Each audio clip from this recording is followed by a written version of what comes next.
Good afternoon. I'd like to welcome everyone to the second series of Senior Living Smart Partner webinars. Today, we'd like to welcome Patty Servaes, who started her career at Pricewaterhouse as a CPA with her Master's of Science in Accounting. Patty focused her love of figuring out government regulations on the VA benefit in 2006, and since then has been featured in the New York Times as an expert in her field, and also assisted the U.S. Senate in their investigation of pension poachers and lobbied the U.S. Senate to enable residents in independent living to receive benefit. As you will be able to tell, Patty is passionate about bringing the VA benefits to veterans and surviving spouses of veterans. Please be sure to send your questions or comments and feel free to tweet questions or comments at SLSmart, #SLSpartners. Without further delay, I will turn the webinar over to Patty, who will discuss the myths and realities of veteran aid and attendance benefit, what every operator should know. Patty, let me turn it over to you now. Thanks, Renee. Now, I'm going to be doing this presentation assuming that most of you are aware of the basics of the VA aid and attendance benefit, and that we're really talking about unusual things that you might not know or common myths. So I'm going to start by talking about who is the veteran population. Simply put, the veteran population is your customer. Almost 1 out of every 4 adults receiving Social Security benefits has served in the U.S. military. 1.46 million of them are World War II veterans, and 9 million in total are over age 65. That does not include surviving spouses. So you can double that number because you've either got a veteran who is married, or you've got a lot of women who have outlived the veterans who have already passed away. In addition, a lot of folks think, well, this benefit is for the poor or nearly poor, and not really for the population in my community. And that's not true. The U.S. Senate is well aware of the economic makeup of our veterans and their surviving spouses, and this benefit is really meant to help any veteran who served during a period of war live and age in place longer than the person next to them who didn't serve in a period of war. The figures that I'm presenting were pulled together by the VA and by the American Community Survey in our figures that are shared with the U.S. Senate. So they're definitely at the forefront of our lawmakers' minds.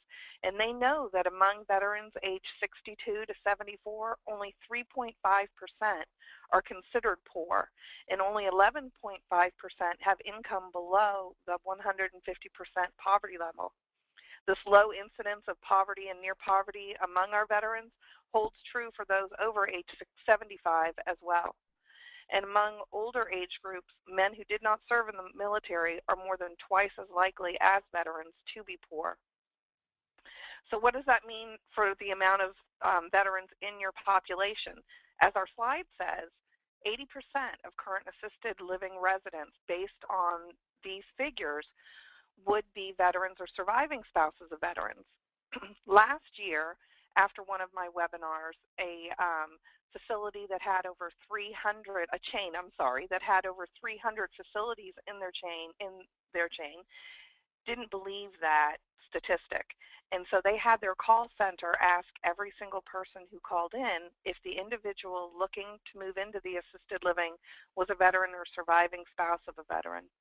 After 3 months, they called me back. I didn't even know they were doing this, and told me that their statistic had actually borne out at 83%. So I feel pretty good about my math that came up with the 80% statistic.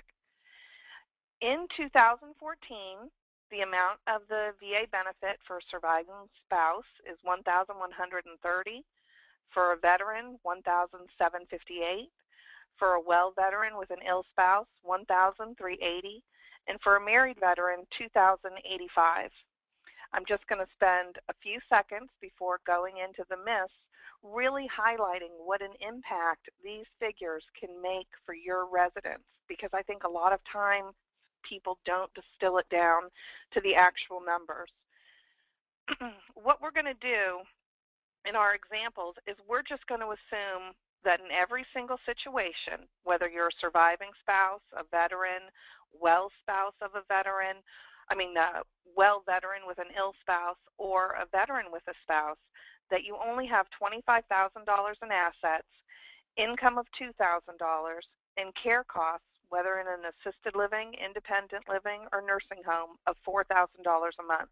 And we're just going to run through what the impact would be for each of those folks.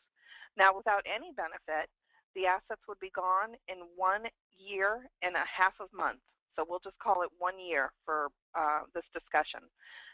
But if they were a veteran and received the full $1,758, the length of time the assets would last changes from 1 year to approximately 8.5 years. Pretty powerful. A surviving spouse receiving $1,130 a month would see those assets last just shy of 2.5 years versus 1 year, which can really be the difference for a family saying, geez, it's only a year. Is it worth making a move? To almost 2.5 years, it is worth moving into the assisted living.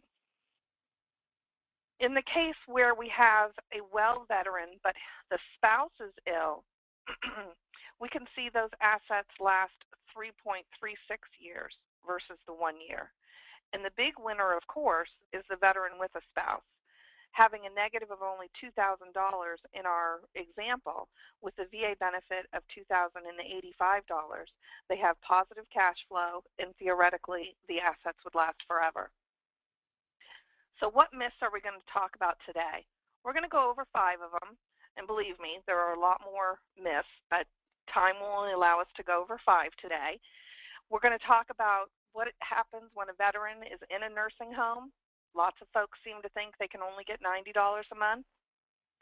We're going to talk about what about getting the VA benefit in independent living. People seem to think that's not possible. You can only get the award if all of your income is going for your care or medical expenses, is another common myth. A lot of people seem to think that if the applicant passes away during the application process, all benefits are lost and there's no money to be recovered by the family. And another common myth that you can't have more than $80,000, and that amount might even be a lot less if you are older. So the first myth. This is a very damaging myth, particularly because it is one stated by the nursing home staff to the family of someone in a nursing home, that if you're in a nursing home, don't even bother to apply. It's only $90 a month. I hear it over and over again. I hear from the families, my father's in skilled nursing, and we were told not to apply because it's a lot of paperwork and it's only $90 a month. And the fact of the matter is, that's just not true. If you are private paying in the nursing home, you are eligible for the full benefit, period. That's the answer to that myth. If you're in the nursing home private paying, you're eligible for the full benefit. And if you are married and you're on Medicaid, your spouse who's in an assisted living or independent living situation or at home may be eligible to receive your benefit up to the full amount of the $2,085. And if it's a veteran who is still in the community, maybe at the assisted living, and his wife is in the nursing home on Medicaid, he is still eligible to receive the full $1,380 per month. Obviously, that's a lot more than $90 a month, and as I stated above, this is a particularly damaging myth. Only when you are both single and on Medicaid are you limited to the $90 a month. So that would be at a time when it really wouldn't impact somebody who's in an assisted living, because if they're in a nursing home and they're not married and they're on Medicaid, they're not one of your residents or potential residents. But if you have a resident who ever says, oh, I can't get it, my husband's on Medicaid, you now know that's incorrect. Our next myth, if you're in independent living, forget it.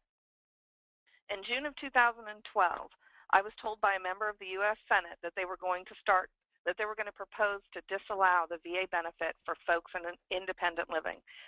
And I went to Washington 3 times over the next 3 months lobbying Congress for a carve-out for those applicants that need the assistance of another person and live in independent living. I actually cried when they sent me a copy of FAST 1223 and it had my carve-out in it. What FAST 1223 says is that if you're in independent living and you need the assistance of another person with at least 2 activities of daily living over and above meal preparation, transportation, medication reminders, and housekeeping, those 4 things are what the VA refers to as independent activities of daily living. So if you need assistance with activities of daily living beyond those defined IADLs, then you can qualify for the entire benefit. And one of the other things that's nice is the implementation of FAST 1223, that's what the regulation is called, because they now define transportation as an independent activity of daily living, there's no longer any sort of negative association with a veteran or surviving spouse still driving. So when you've got a resident, you know, I'm thinking of somebody that I know, a cute little woman, she uses an oxygen tank that she wheels around. She has to take breaks sitting on her walker, but if she can get out there to the car and someone can help her get that oxygen tank into the car, she can drive. Hopefully not down my street, but she can drive, and she can still have the VA benefit. Okay, myth number 3. I'm used to having a little interaction from my audience, so I'm afraid I might be zipping through these myths pretty quickly. Myth number 3 is that you can only get an award if all of your income is used for care or medical expenses. That's just not true. We have many applicants whose monthly income is high or their facility costs are low who receive partial benefits. And in fact, this myth is actually one of the 2 events that got me started in VA benefits. In May of 2005, I had just started in senior care, and a woman whose mother had $100 less in income than the VA benefit, which was about $866 at the time, had been told that in order to get anything from the VA, she would have to spend all of her income on home care. Now, the daughter was a registered nurse, and she was providing the home care, which mainly consisted of giving her mom an insulin shot every morning. And she had hoped to be able to receive some of the VA benefit in order to be able to private pay for a nurse to come by every day while she went to her son's wedding. Her son was planning to get married out in October, so she had 5 months to try to get this money. She went and talked to a director at a local council on aging who'd recently met me and knew that I was new in senior care, but that with my background, maybe I could figure this out. So she came to me. I said, you know, I haven't done VA benefits before, but let me see what I can find out. I read through the regulations. I said, I don't think we have to do anything but file this paperwork, and she can have $100. So she came to my office. We filled out the paperwork. I mailed it in. 4 weeks later, she received a deposit for $100. I was hooked. And she took that $100, and now she felt comfortable. She took another $200, so she took $300 and bought 3 days of her mom having that insulin shot. We let the VA know. What we were basically able to do is by letting the VA know, we were able to increase that benefit. And by the time she left to go for the 4 days for her son's wedding out on the West Coast, the mom was up to the full $866 a month. So what this really, shows is you don't have to create expenses for the VA. What I like to say, what works with the VA is the truth. And we have a lot of people out there who, like the example on the screen, they might have income of $4,000, facility care of $3,500, and assets of, $79,000. And somebody's telling them, oh, you're not going to be able to get anything. Where actually, if you take the income of $4,000 minus $3,500 in facility care, you're left with a positive of $500.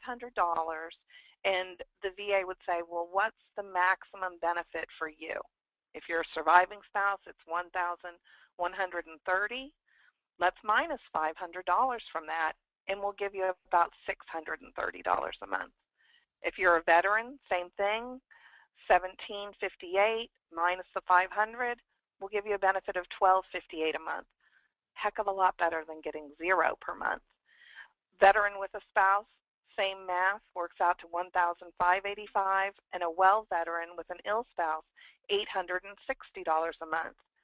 In addition, that $500 a month that you left on the table, it's building up for you at the VA, kind of in a flexi spend account type of an analogy. In other words, $500 a month, that'd be $6,000 a year. At the end of every year, you get to take all of your other unreimbursed medical expenses, meaning any prescription copays, any doctor copays, hearing aids, eyeglasses, Depends, anything medically related, vitamins, special lotions, and you can submit those to the VA and they will reimburse you dollar for dollar until they get you up to the point where mathematically you had received the full benefit, meaning where you've left $6,000 on the table. Once you were reimbursed that $6,000, you would have received the full benefit. We have had families contact us. They've been told that they couldn't get anything. We go through this math with them in our cash flow analysis, and we say, okay, you know, it looks like we can get you about $100 or $200 a month now. If your assisted living fee ever goes up, you've already done all the heavy lifting. All we have to do is inform the VA of that. But even better, and we explain what I just explained to you on accessing the money that's been left on the table, and the family's ecstatic because the prescription costs are so high, or mom does need a new hearing aid. You know, whatever the reason is, they came to us unaware that even though your monthly payout might be small today, you still have access to all of this money for any of your other unreimbursed medical expenses. So myth number 4, if the applicant dies before the benefit is granted, they cannot receive any funds. And that there's nothing you can do about that. Well, that's not true. We have been successful in helping many families recoup thousands of dollars from the VA that they were told were gone forever. What we do in our initial cash flow analysis is, you know, really figure out where the funds are coming from, how's it being done, and, you know, try to let the family know, okay, if we follow this and that guideline, should unfortunately your parent pass away during the application process, this is how we would go about recouping some of those funds. It isn't possible for every family, but when they are armed with the knowledge up front, then it's a lot easier to make sure we follow the rules to get the money back. And what I mean by it's not possible for all families, if you're a family, if the veteran and surviving spouse have a lot of funds, the chance that you are going to be recouping any of the funds are pretty slim. But I'm working on a case right now where the son had contributed $42,000 to the care of his father over the 3-year period, and the VA owes the father $32,000. They obviously didn't go through us to begin with.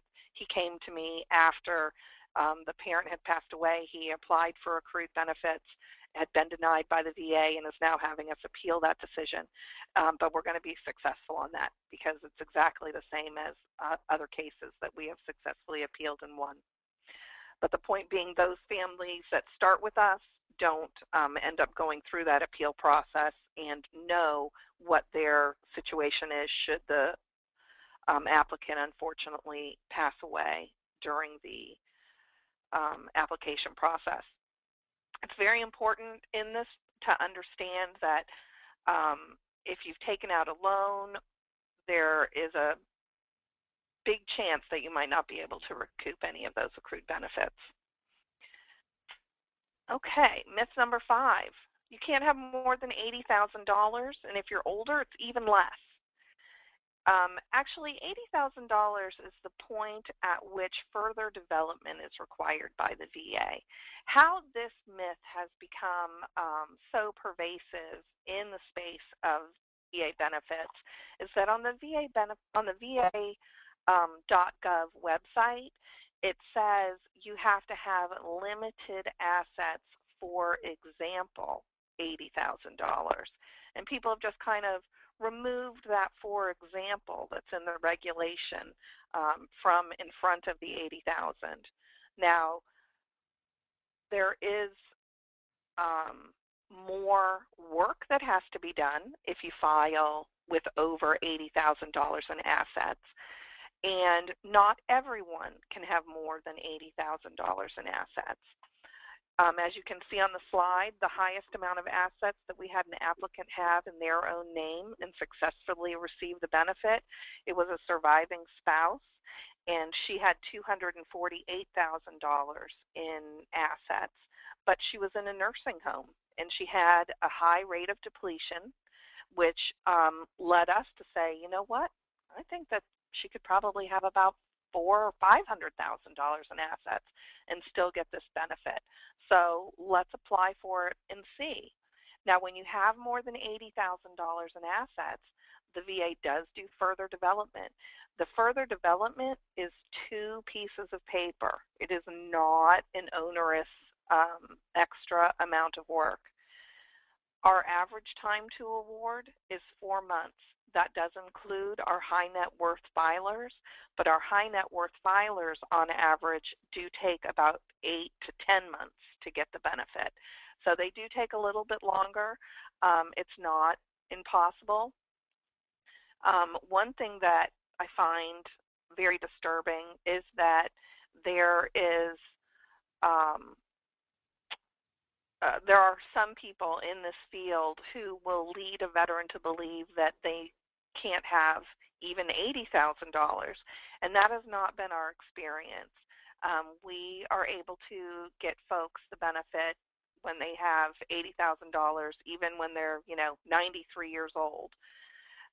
Here's an example, 2 examples of the damage that this $80,000 limit does to people and their rush to kind of move their assets into an annuity so that they can get the benefit.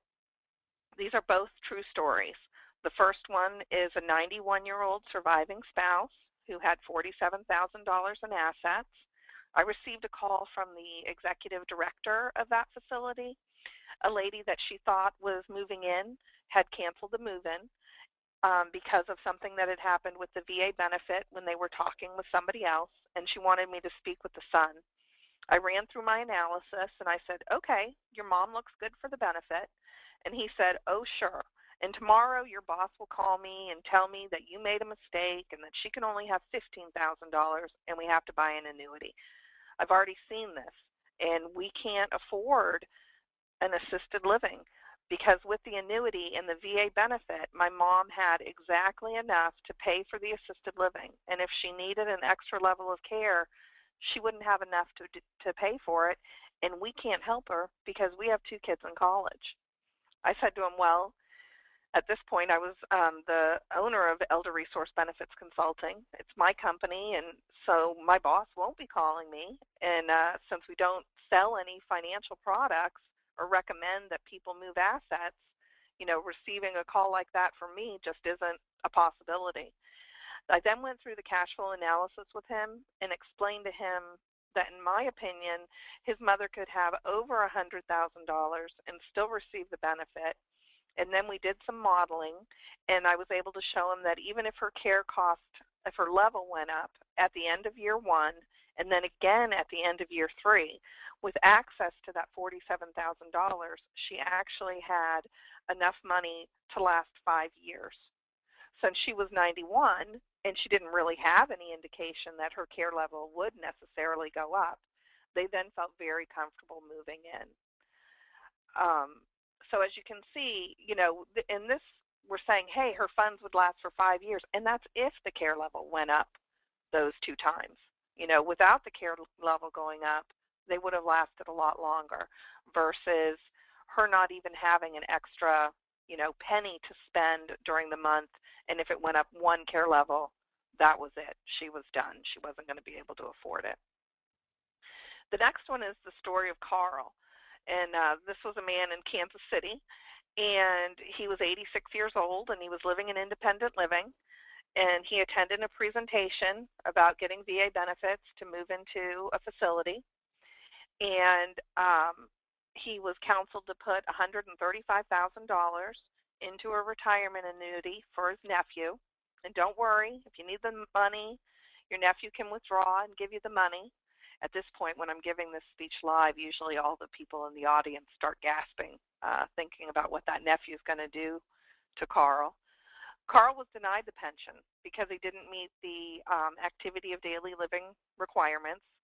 And his nephew said, "That's okay. I'll go to the company and I'll draw some money out of the annuity for you so that you can afford to stay there."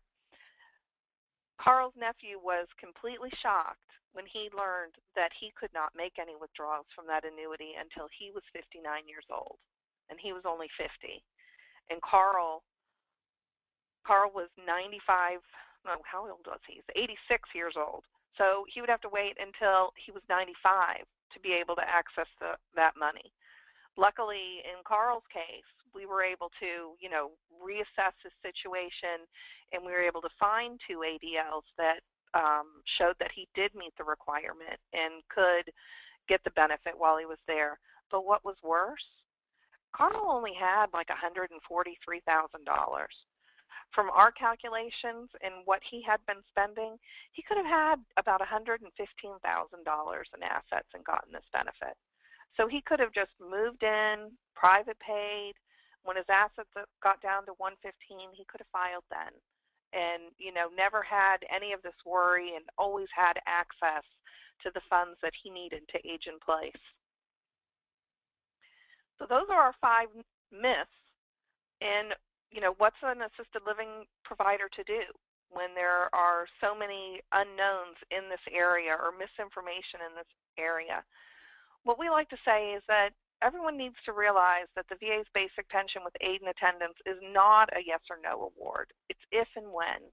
And every family should have the VA benefit as part of their retirement toolbox.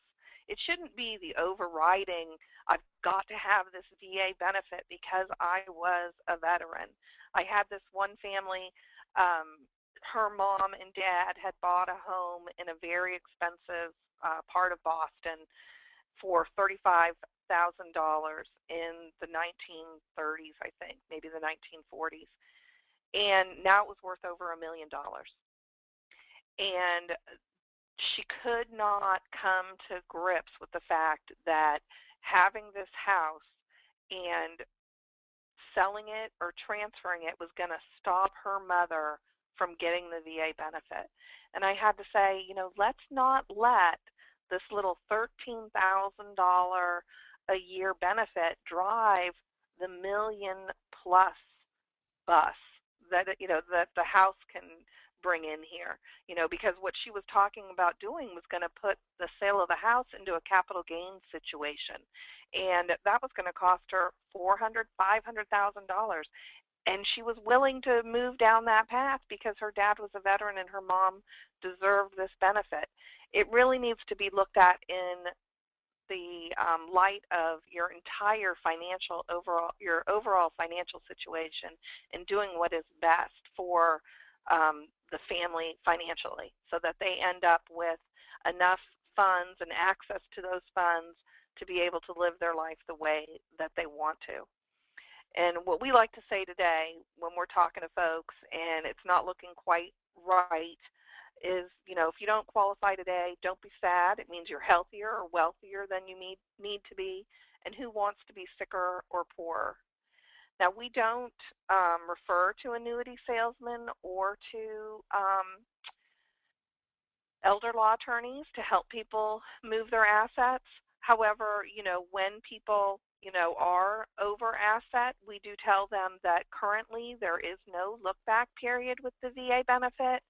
that they do need to, if they want to, that they do need to speak with an elder law attorney, and that anybody who wants them to move all of their assets is probably not the person that you want to be working with. Our philosophy is everybody should be able to divide by 5. You know, if you run into somebody who isn't going to make sure that your parent at least has enough assets to get past the 5-year look-back period, then they probably don't have your parent's best interest at heart. So what are the ERBC differences? We're dedicated to research, which has resulted in awards to applicants with over $100,000 in assets in their own name. It's resulted in a lot of partial awards, awards to well veterans of ill spouses, awards to qualified independent living residents, accrual of the award prior to move-in, very high success rate in overturning denials. Lots of times folks will come to you guys having been denied when they're in an independent living situation or just having been denied at another facility, and we have very good success rate in overturning those denials. We've gotten over 2,500 people the benefit, and our average time to award is just over 4 months. And of course, that 4-month average has a little bit of drag on it from the folks that we help who have more than $100,000 in assets. So another difference with ERBC is we're one-stop shopping. Through our cash flow analysis approach, your families understand when they will qualify for the VA benefit, how to maximize their long-term care insurance benefit. Lots of times, you know, we can say to a person, well, if you have the opportunity to take less, let's say you have a $100 life insurance payout, long-term care insurance payout per day, but you might be able to just submit expenses to only get $80 on your long-term care insurance policy, leaving that $20 there for you to use later. But by taking that $20 less, you might be able to get the VA benefit too, while taking the $100 may have precluded you from getting the VA benefit today. So we go through that with them in our analysis. But we also have a partner in a company called Financial Health Services. They're one of our partners, and what they have is 10 years of expertise in working with long-term care insurance companies. And I'm sure if you guys weren't all muted, I'd hear you gasp. Their average time from starting a long-term care insurance claim to payout is 30 days. And so we've had folks that have been denied their long-term care insurance benefit. When we go through their medical needs, we're like, geez, that sounds like they should be getting it.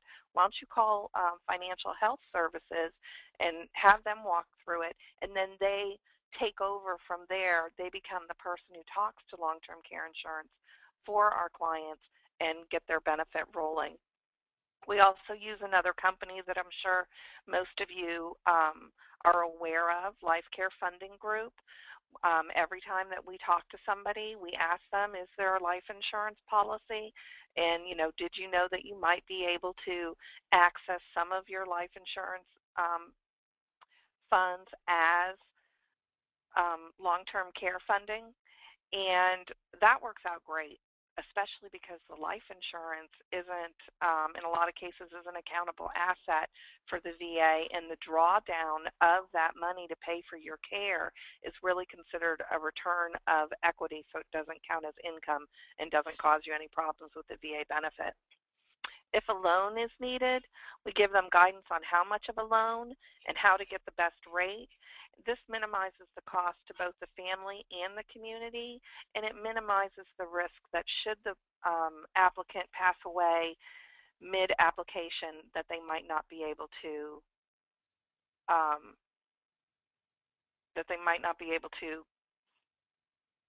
get the benefit back.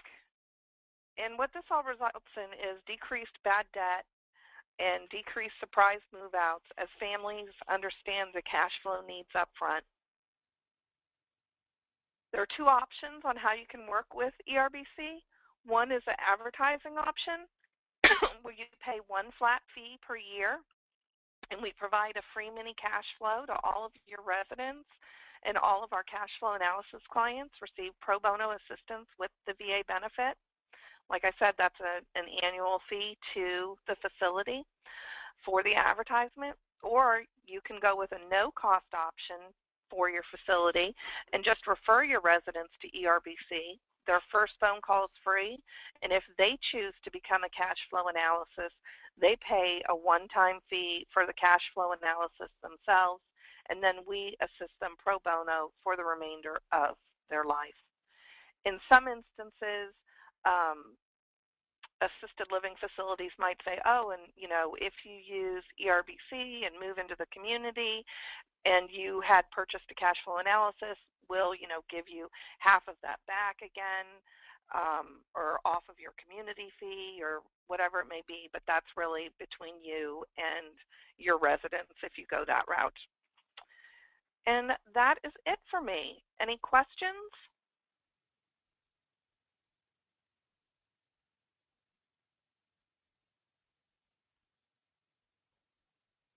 Okay, thank you so much, Patty. We do have a few questions for you.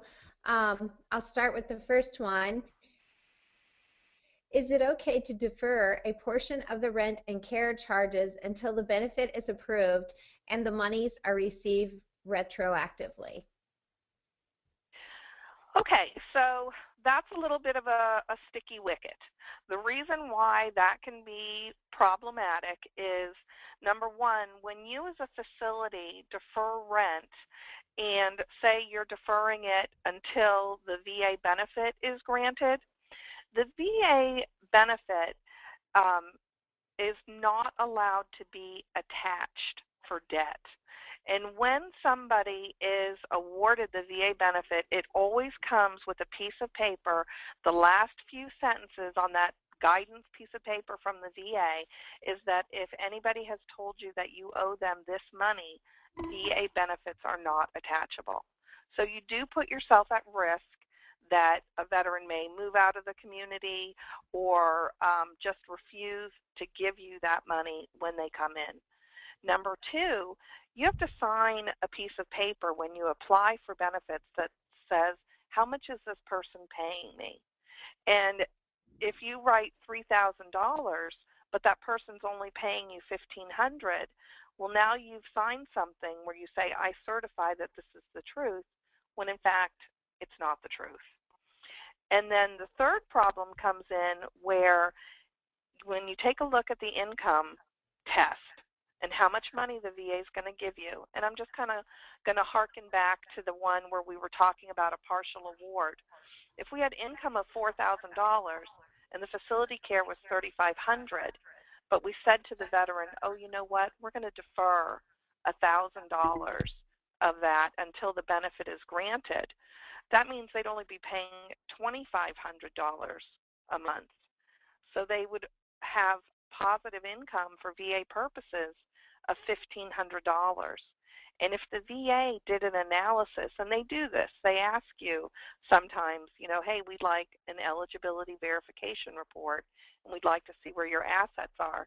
And if they do that and the assets have not declined the appropriate amount, and they say, how come? And it comes out that the veteran's only paying $2,500, so they've got positive income of $1,500. The VA would say, oh, well, $1,785 minus $1,500 will give you a benefit of $285 a month. Not really what everybody was expecting when we set up the deferred rent. Now, some folks do have to receive deferred rent in order to be able to move into the community. So what we do in our cash flow analysis is we say, how much will they be paying out of their own funds? And if somebody says, oh, they're going to pay $3,000, and we see that with their income and their assets, there's no way they can pay that amount, we'll say, well, how's that working? Oh, well, we're getting this deferred rent. And then we'll say, okay, deferred rent's great. Now let's do the math. You're getting a little bit too much of a deferral. We really need you to make sure that your mom or your dad is paying X amount to the community each month. And then we talk about how the differences can be made up. But, we really want to make sure when you're going for a federal benefit that you are always in compliance with how that federal benefit works. Sorry for that long-winded answer. Maybe the next one will be shorter. That is fine. Um, the next question is, can you talk a bit more about the VA benefits for independent living communities? Okay. So the amount that you can receive in an independent living community is the same. You know, you can get up to that same maximum amount, but you have to be able to show that you need the assistance of another person with at least 2 activities of daily living, and really make the case to the VA about why it's, you know, unsafe for you to get these type of benefits at home. One of the things that we like to say, we run into folks a lot of times. A lot of times they're nurses or doctors, and they're used to working with state benefits or with Medicaid. One great thing about the VA is they're willing to listen to the story. And so with our independent living folks, we're going to be much more likely to say to them, well, let's talk about why your mom or dad moved into the independent living. What was the precipitating event? And if they were to go back home, would that event happen again? And then we really go into a lot of detail with that with the VA. Does that answer your question? Yes, thank you. Another question we have for you, Patty, is what is the use of a life insurance policy to pay for long-term care called, in conjunction with the VA benefit, a return of via the life care program? Well, it doesn't really have, you know, a defined short name, and I don't, you know, work with Life Care Funding Group. I just refer a lot of people to them. We've had a lot of back and forth, but basically, this is my understanding of how it works, and you should really follow up with them. I'll give you a true example of somebody that I had. I had a daughter. Her mom had had a stroke. Her mother owned a newspaper in Alabama. And of course, to sell a newspaper is going to take a while. But they really thought that they would get about $300,000 from the sale of that newspaper. So could they get the VA benefit? I'm like, well, you know, she owns a business. Not quite the same as owning a home and being able to exclude it. Business assets are countable. But we kept talking, and it turned out that she had a life insurance policy. And that life insurance policy had a value of $85,000. But they had talked to the life insurance company, and they had been told that they could cash it out for $9,800. And the one sister, not the one I was talking to, sister two, wanted to take the $9,800 and stop the payment of the life insurance. And I said, you know, I think you need to call these folks at Life Care Funding, because I think that they're going to be able to help you out. Long story short, they were able to access $65,000 of benefits out of that life insurance policy, heck of a lot more than $9,800, which is what they were going to get as a cash out value. Instead, they had almost like a line of credit set up against that life insurance policy, and they were able to draw down on the $6,500 a month until the newspaper sold. Well, the daughter called me back the day after talking to Life Care Funding Group. I think she was more excited that she was right and sister number two was wrong. But she was also extremely excited that with the access to the $65,000, they were going to be able to hold out and get the price that they hope to for the newspaper and pay for mom's care in the interim. Does that make sense? Yes, thank you. Okay. We have a few more questions for you. What is the waiting time from application receipt to award of benefits recently? I've heard that it's up to 1 year. The VA will definitely tell you that the average time for the benefit is 12 to 18 months. Our average is 4 months. That has gone up. It used to be 3 months. In my opinion, we've gone up to 4 months and sometimes 5 or 6 months for our communities that are mainly independent living. But I think the reason the average has creeped up to 4 months is because of the implementation of the new independent living regulations. One thing that's kind of odd with the VA is when you apply for benefits, and let's say it takes them 2 months before they start looking at your claim. If during the time since you sent your paperwork in and the time that they're reviewing your claim, any regulations have changed, they make you adhere to the new regulations. Well, if your new regulation means that you have to submit new forms and paperwork and documents, those aren't in the record. And so the VA denies you. So with a lot of independent living folks, we had to circle back. You know, a lot of them we were able to catch and say, hey, you're an independent living filing. Quick, put in these 2 additional pieces of paper. But it just kind of stretched things out a bit. And so we're at 4 months, hoping to go back down under 4 months, but that is our average. But yes, I have heard that in general the average is 12 months, but not at our company. Okay, thank you. How does the long-term care insurance come into play with the VA benefit? Can you explain that? Okay. So for long-term care insurance, what happens is, and if we look at what I talked about in the third myth, and you know what, I'm just going to scooch back there because I'm realizing you guys can't see it. So I'm going to scooch back to the third myth. Here we go. Now we have income of $4,000 in this example and facility care of $3,500, and that left us with a positive number of $500, so a partial benefit. Now you are only allowed to deduct from income unreimbursed medical expenses. So what is long-term care insurance? It is a reimbursement of your medical expense. So if you were getting a $500 long-term care insurance payout, instead of being per month, instead of being able to deduct $3,500, you'd only be able to deduct $3,000. And that would mean that your $4,000 minus your $3,000, you have positive income for VA purposes of $1,000.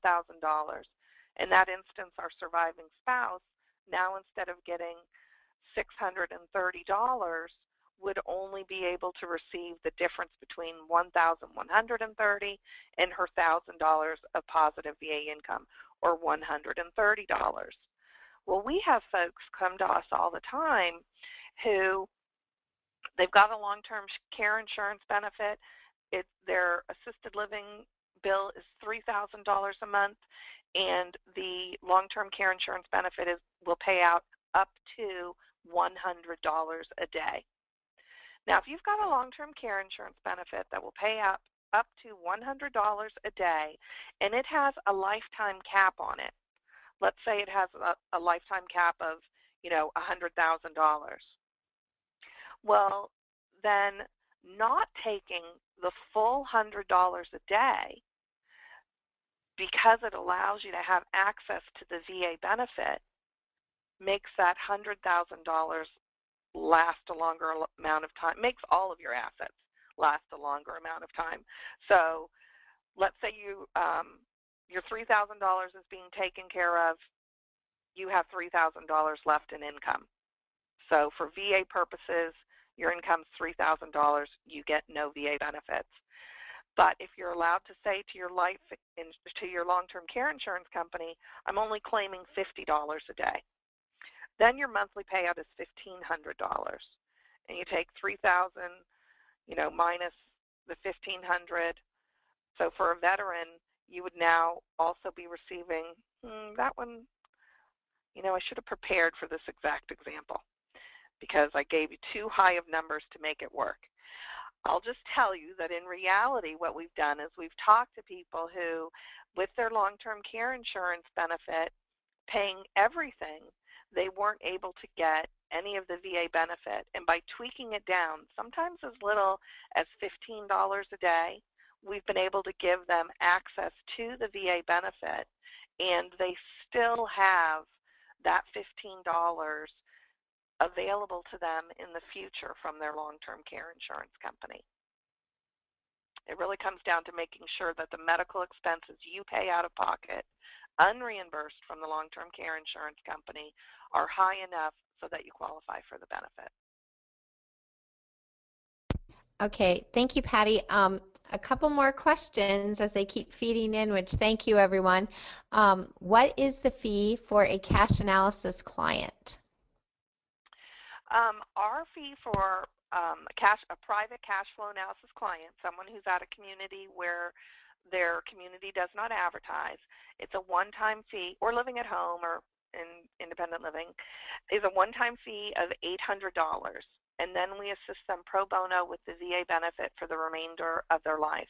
Of course, people who are in the Smart Store get a discount. So Smart Store members, when they refer somebody, their folks receive a $100 discount off of the $800 price. Okay, that's great. One final question that we have, Patty, is we work with a company that offers a short-term line of credit to cover the rent and care cost until the benefit is approved. Is that okay? Well, unfortunately, what happens in a lot of those cases is that it is the child of the veteran or the surviving spouse who's taking out the loan. And so the veteran isn't really paying any of the expenses themselves. And lots of times the VA doesn't find out about that. Sometimes they do. And then they say, hey, someone else is paying for the medical expense, and that's great. If they ever decide to stop paying, get in contact with us. Where we've really seen the heartbreak is when the veteran passes away mid-application and the child says to the VA, hey, I paid $20,000 for my dad's assisted living fee. I think that you owe me that VA benefit. And the VA says, you paid $20,000 for your dad's assisted living fee? Based on his application, he only owed $20,000 in assisted living, and if he wasn't paying for it, then he's not entitled to the benefit, and nobody gets any of the money. So that's why in our cash flow analysis, we really try to make sure that they understand the amount that legally you can have somebody else paying for your care and still receive the full VA benefit and still be in compliance with the law is X amount. And in our experience, it's usually less than the loan amount they had been expecting to take out. What we generally do is we say, okay, if you need a loan, here's how much we think you need to take out. Our average time to award is 4 months. If you've got enough assets for 6 or 7 or 8 months, why don't we wait until we're past our 4-month average before you pull the trigger on a loan? No sense having origination fees or whatever it may be if you're never going to need it. And then we also encourage them to check with their local credit union, who we have found to be very willing to make these kinds of loans, or regional bank. Usually the origination fee at a regional bank is $0, or we've seen $35 and $50, really inexpensive. And the interest rate is not large. And then we provide a letter for the family on our letterhead explaining to the bank the VA benefit and why we think the person meets all the criteria. So we've had good luck there. Okay, thank you, Patty. I think that wraps up our questions for everyone. Thank you so much for sending in your questions and attending the webinar. If you look at your screen now, you can see the special offer, a VA pension with aid and attendance Mythbusters you can download. It's a free download. You'll open the Senior Living Smart follow-up email you receive tomorrow and visit our webinars on demand page and click download and receive the special offer instantly. Again, thank you, Patty, for all your information, and thank you, Senior Living Smart, for partnering this webinar.